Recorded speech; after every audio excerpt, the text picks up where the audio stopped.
We do need an urgent plan, strategy and package of support from the Scottish Government to save aviation jobs. That should include sector-specific support with conditionality on jobs. It should be agreed in conjunction with the trade unions, GMB and Unite, as well as Scotland's airports. And it's also vital we have a robust regime of testing air passengers. In the West of Scotland region, Glasgow Airport is a key driver of growth, and it is simply the backbone of the Renfrewshire economy. In Renfrewshire in the West, we know only too well the costs of deindustrialisation. We're still living with the scars of industrial decline from the 1980s, which was symbolised in Renfrewshire by the closure of the car plant in Linwood. And I'm sorry to say today we risk this happening all over again with the decline of 2020's key sectors of the Renfrewshire economy, aerospace and aviation.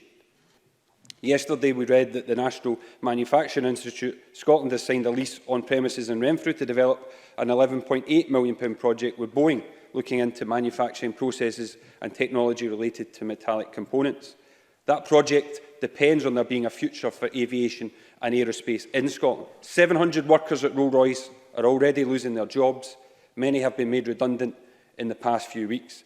And the measures announced by the Government to protect jobs in these sectors clearly have not worked. Not one of those jobs at Rolls-Royce and in Shinnon has been saved. How can our economy recover and prosper if Glasgow Airport cannot survive? How can we provide the manufacturing jobs of tomorrow without Rolls-Royce jobs? That's why my Labour colleagues and I are calling on the Scottish Government to promise today that it will use its powers and resources. It will work with trade unions, the airports, other devolved administrations and the UK Government to develop a plan of action equal to the scale of the challenge that confronts us, and that starts with the objectives in Colin Smith's motion.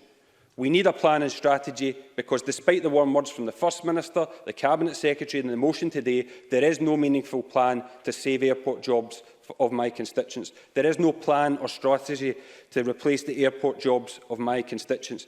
This needs to be changed urgently.